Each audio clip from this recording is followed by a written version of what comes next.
성도님들이 잘 아시는 그 스바 여왕의 그 방문 기록이 기록되어 있습니다. 이 구장을 내용적으로 구분해 보면 이렇습니다. 1절부터 12절까지는 스바 여왕의 방문인데, 여기에는 당시 대외적으로까지 위세를 떨쳤던 그 솔로몬의 탁월한 지혜와 어떤 그 부귀가 부각되어 있습니다.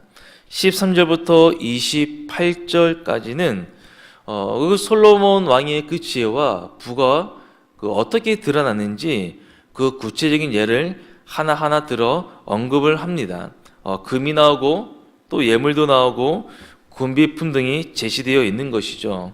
마지막으로 29절부터 31절까지는 그렇게 지혜가 있었던 이 솔로몬과 그렇게 부귀가 있었던 솔로몬 왕도 죽을 수밖에 없구나 하는 것을 나와 있고, 또 그의 죽음과 더불어 그 솔로몬의 아들 르호보암의 이 등극을 하는 그 기사가 나와 있습니다. 여기에는 솔로몬 왕의 죽음 이후에 전개될 분열된 이 이스라엘의 그 서막을 예시해주고 있는 것이죠.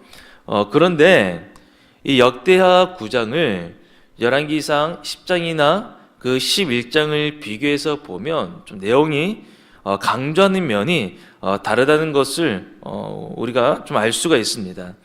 열왕기상 10장에서는 이 스바 여왕의 방문 사건을 기록하고 나서 이제 솔로몬이 누린 부와 그 영화에 대해 말하고 있습니다.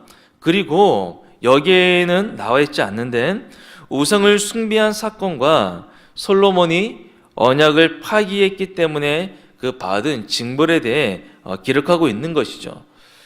그러나 역대하 9장에는 솔로몬 왕의 그 말년 그 통치에 끝무렵에 그 드러난 그 어두운 그 사건에 대해서는 침묵하고 있습니다. 대신 그 솔로몬이 누렸던 부귀 그 번영에 집중을 하고 있습니다. 그리고 곧바로 솔로몬 왕의 죽음에 대해 언급하고 있습니다.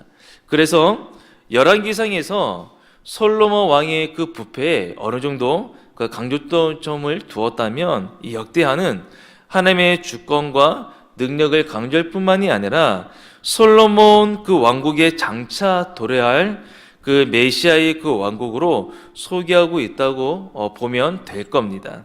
1절로 12절까지는 스바 여왕의 그 방문을 기록하고 있다고 제가 말씀을 드렸는데요. 이 본문은 솔로몬이 누린 부귀와 그 영화를 증거하기 위해 스바 여왕이 솔로몬을 방문한 사건을 기록한 대목입니다. 그 1절을 보면 스바 여왕이 솔로몬을 방문하게 된 동기가 좀 약간 나와 있습니다.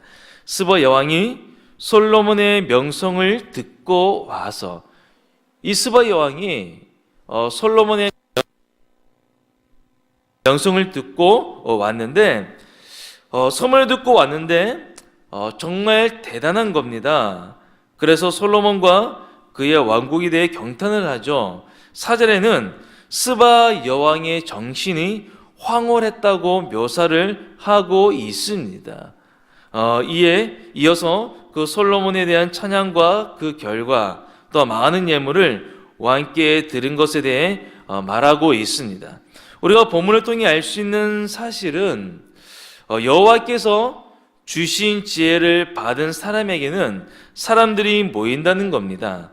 솔로몬의 그 지혜에 대해 소문을 들었던 스바 여왕이 그를 찾아온 본문과 더불어 다니엘 역시 그렇지 않았습니까?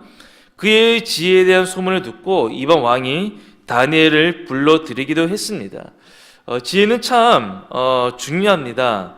세상의 지혜와 참된 지혜를 비교할 수 있는데, 세상에는 지식과 그것을 활용할 줄 아는 지혜자들이 많이 있습니다. 그러나 그러한 지혜로는 영원한 생명을 우리가 알 수가 없겠죠. 참된 지혜는 어디에 있을까요? 그리스도께 있습니다. 스바 여왕이 솔로몬의 명성을 듣고 그를 찾아왔듯 사람들은 누구의 명성을 들어야 하겠습니까? 그리스도의 명성을 듣고 그리스도께 나와야 하는 겁니다. 그리스도로부터 참된 지혜의 말씀을 듣고 자신의 영생의 문제를 해결받아야 하는 겁니다. 이 지혜를 하나님께서는 저와 우리 성도님들에게 주셨습니다. 우리가 참된 지혜를 소유한 자답게 행실을 단정하게 하고 이 지혜를 세상 사람들에게 알려주어야 할 겁니다. 우리가 종종 살다 보면 불공평하다라는 생각이 들 때가 좀 있는 것 같아요.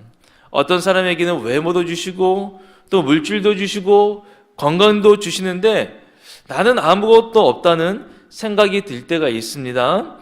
솔로몬을 보면 그런 생각이 좀 들 수가 있을 것 같습니다. 지혜가 많았던 그에게 하나님께서는 많은 물질도 허락해 주셨죠.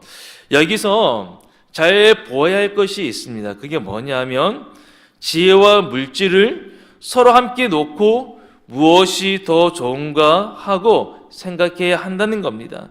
특히 잠언을 보면 이것을 잘 말해주고 있습니다. 지혜는 금이나 온갖 보석보다 더 귀한 것이라고 말씀하고 있습니다. 지혜는 지혜를 소유한 자에게 생명이 된다고 말씀하고 있고요. 지혜는 소망이 끊어지지 않게 하며 영광을 가져다 준다고 말합니다. 그래서 지혜는 참으로 금이나 보석보다 귀한 것이죠. 이처럼 금보다 더 귀한 지혜를 소유한 솔로몬 역시 인간으로 죽음을 피할 수 없었습니다. 역사의 전무후무한 부귀와 영화를 누렸던 솔로몬의 죽음을 통해서 모든 인간이 가는 길, 즉 죽음의 문을 통과해야 했습니다. 솔로몬은 지혜자였으나 우매자처럼 죽을 수밖에 없었고 이러한 사실을 통해 모든 인간은 부활이요 생명이신 그리스도를 필요로 하는 죄인임을 깨닫게 되는 겁니다. 제가 이재철 목사님의 설교를 듣다가 예전에 이러한 얘기를 들었습니다. 전도사 시절이었었는데 어떤 물질이 많은 그런 기부인께서 이제 곧 죽음을 앞두고 있었습니다. 그래서 복음을 제시해달라는 그 얘기를 듣고 찾아갔습니다. 찾아갔는데 전도사가 왔다고 하니까 그 유명한 목사도 아니고 번체만체 하더랍니다. 듣지를 않으니까 목사님께서 마지막에 이렇게 이야기를 했더랍니다. 부인은 죽습니다. 그러자 목사님을 딱 쳐다보시는데 이재철 목사님이 딱 한마디를 했답니다. 죽습니다. 그러나 죽지 않는 길이 있습니다. 그 길로 가십시오. 그 말씀에 복음을 들었다고 합니다.